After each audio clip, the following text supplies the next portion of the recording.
it's actually reaching a really interesting point. The whole Conor Coady saga with Rangers. Player wants to come. Rangers want to sign him. Leicester, as we said last night, have been sort of prevaricating on it. They've obviously, they're the only club in England's 4 top divisions that haven't got a manager in place for next season. So they've not got their issues to search for at this moment in time. They have got a manager coming in who Marty Cifuentes was the former QPR coach, but there seems to be a red tape visa issue there. Of course there is, so he's still not in place. And they are travelling to Austria tomorrow for a 10-day sort of pre-season camp. Our information is that Conor Coady hopes to be excused from the travelling party because he wants to get up the road. He wants to get involved with, he wants to sign for Rangers, obviously, first and foremost, but also then get involved in the preparations for the first leg against Panathinaikos.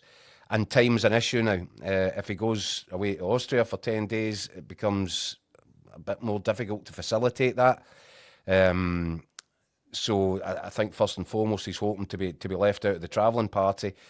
But then, there's also now a bit of a rush on to get signings made and registered in time for the first leg of the Panathinaikos game. I think it's Thursday night is when the squads are meant to be submitted to UEFA. Now, they do have a sort of loophole in there that there is room for, I think it's one late signing, Mick, which can be made up until 24 hours ahead of the kick-off next Tuesday. But if he's not available and he's not registered ahead of the first leg, he can't play in the second leg. So there's a lot at play here. But what I'm hearing tonight is that Conor Coady is trying to push as hard as he can at the Leicester end to get this one through and to get permission to come up and put pen to paper on a deal.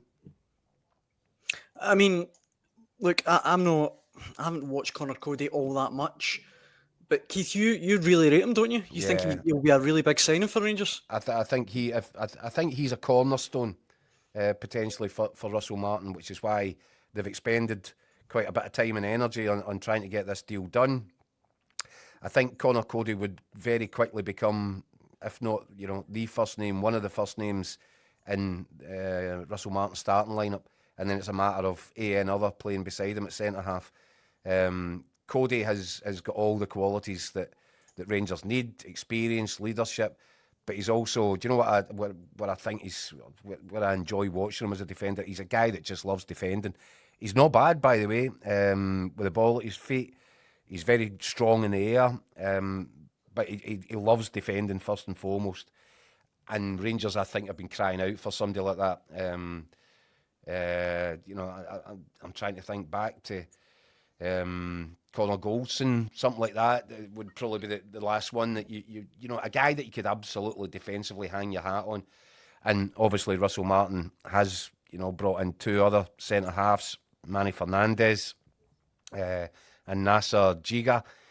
I think it's those 2 probably would be looking at fighting it out along with John Souttar if he stays to be the kind of second pick. But Conor Coady has got all the leadership qualities that I think Russell Martin's looking for. So this is one he would dearly love to get done in time for Panathinaikos, if it's not already a bit too late, because obviously I think Conor Coady, what I'm hearing is he asked Leicester to be involved in a couple of the recent pre-season games because he desperately wants to fine-tune his own fitness ahead of what he hopes is going to be a move north of the border. So, as I said, much still to be decided, much at stake, much on the table, but the clock is ticking down. It's going to be fascinating to see what the next 24 hours look like in terms of where Conor Coady is by this time tomorrow night. Is he a player that you would rate as high, Mick? I think it's a very low risk signing. It's a guy that's got 400 appearances in the top flight in England. Played for international caps. Yeah, I mean, vast experience. I think it's an experience the Rangers probably need, especially looking at the European environment. I think he'd be a good asset in that. I mean, listen, he's 33 next February, so he's not a spring chicken. But he's a kind of solid signing. I think Rangers are taking a lot of, I'm not saying a lot of gambles, but they're bringing in players and we don't know how they're going to cope with the environment or the league or just playing for Rangers in general. This is a guy who's it's not much of a gamble. I mean, you know what they're going to get with him. And it's a low risk move, and you just give them a bit of a stable base to build from this season. Listen, he's not going to be there 5 years. Listen, he might be there in 5 years. David Weir was putting his 40, didn't he? So who knows? But it's a good. Leaving the short term is a good move for a couple of seasons. Get a bit of stability there at the back. So I think it's a good move for him. Yeah. And Keith Gianni asks in the comments, how many qualifiers the Rangers play? It's 3, isn't it? 3 rounds of qualifiers, yeah. If they obviously get that far. It'll be 3 rounds of qualifiers, whatever, isn't it? Because they just drop down into the other Europa League or Conference League or whatever they end up. But they'll be hoping for 3 rounds of Champions League qualifiers. Mm-hmm. So I think it's important, Daniel, that we just say this time last night we were Hotline Live. We were, confirming that Gidi Gassama had agreed his deal and that he would become the 7th signing for Russell Martin of the summer. And that's exactly what's happened this afternoon. And now we're in this situation where, Conor Coady's hoping to become the 8th, and sooner rather than later. Time is now of the essence. That's